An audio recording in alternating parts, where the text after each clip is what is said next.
The race for the 2023 presidential ticket of the ruling All Progressive Congress (APC) was this weekend, entering the final stretch with the presidency and the party's governors engaged in a battle of wits with one another in the battle to produce President Muhammadu Buhari's potential successor.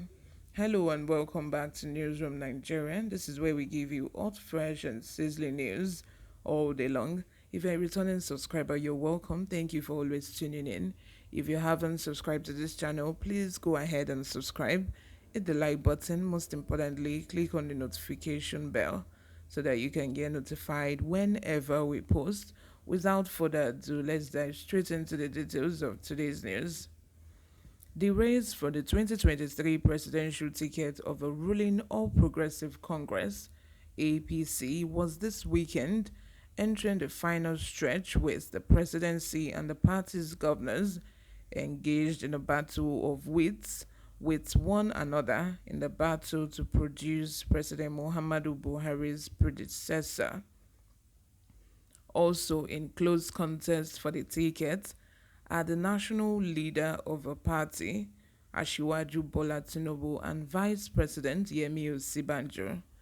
Despite the fact that 25 aspirants collected and returned the express of interest and nomination forms, the race was this weekend narrowing down to four aspirants, with Tinubu and Osibanjo prominent among the quartet. The other two still working in the shadows are the choices of the governor's camp and that of the president. The identity of these two were beginning to emerge and are bound to crystallize in the days ahead. Saturday Vanguard reports that following what was claimed as a coup in which they supposedly enthroned their choices at the last national convention as national officers, that the governors would do the same at the presidential convention. The governors had, according to reports, reiterated their objective at the meeting in Dubai last month, with the notable exception of about three governors strongly backing Tinubu. The other governors are said to be pushing for the emergence of one of them as the president's successor. As a way of balancing the move, they also want to produce the vice presidential candidate from the camp of the governors, with the majority of the party hierarchy still determined to push the ticket to the south. Canvassers of Governor Kayode Fayemi were at the weekend basking in the euphoria of a permutation of the governors favoring the Ekiti state governor. Besides Fayemi, the other governors who picked the APC presidential forms were David Umahi from Ebonyi, Ben Ayade from Cross River, and Abubakar Badaru from Jigawa State. Fayemi, who is the chairman of the Nigerian Governors Forum (NGF), according to multiple sources, is in alliance with a majority of the incumbent APC governors in its ambition. Governors Umahi and Ayade, who are recent joiners, are said to be a long shot from the ticket. Badaru, who had been embedded in the Fayemi camp, shocked many when he obtained the party's presidential forms days before the deadline. His action, APC sources so told Saturday Vanguard, was a move to check the Tinubu camp, which is believed to have inspired the aspiration of Senate President Ahmed Lawan. The Tinubu camp believes that if they don't get it, that his man Lawan should get it. An APC source said, in reiterating the bitter animosity between Tinubu camp and the rival Southwest aspirants Fayemi and Osibanjo. Saturday news gathered that the entry of Lawan into the contest was what prompted the entry of Badaru into the race as a way of the Fayemi camp checking the Tinubu camp. Besides, it was also gathered that the emergence of the two men, Lawan and Badaru, is also aimed at counterpoising the PDP should the opposition party produce a candidate from the north.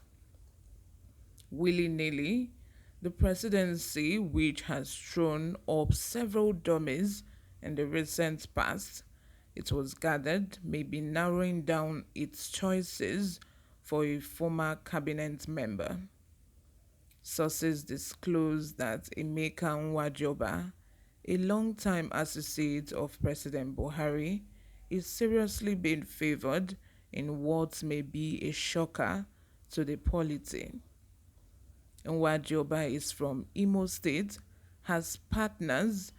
Nwajoba, who is from Imo State, has partnered with Buhari since 2002 and has been an active player behind the scene in the Buhari government. Privately, he is also regarded as Buhari's son.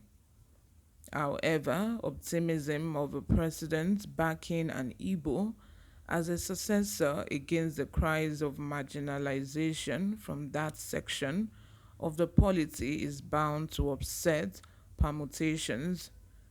Saturday Vanguard reports that President Buhari had commended Nwajoba for resigning his position even before his directive to presidential aspirants in his cabinet to step down. Whether Nwajoba or whoever the president desires, party leaders, including some members of the National Executive Committee, NEC, believe that the end game will be a battle between the president and the governors, with the claim that the president will have his way. Buhari's insistence on Abdullahi Adamu is not for nothing. The president has a national chairman who can look at the governors in the face and call off their bluff. Don't forget that Oshiomhole did. Don't forget what Oshiomhole did to Amosun, Ambode, and Okorocha. The source said in reference to the insistence of the immediate past national chairman's opposition to the succession plans of the immediate past governors of Ogun, Lagos, and Imo states. Abdullahi Adamu is more strong-headed than Oshiomhole, the party's source said. All the president has to do is to call some of the northern governors and tell them that this is what I want and I don't see any of them who will oppose them. Besides the president's famed invisibility in the north, the president's ability to punish the ongoing and incumbent governors through the national chairman is there. Don't forget, many of the outgoing governors don't want to cause trouble, as the party has the latitude to substitute any of their favored successors, or even the incumbent governors could be substituted even after the primaries next week, a source has told Newsroom Nigeria. If you haven't subscribed to this channel, please go and subscribe. This is where I'm going to draw the curtain for today. Thank you very much for always tuning in and supporting this channel. I'll see you in my next video. Bye.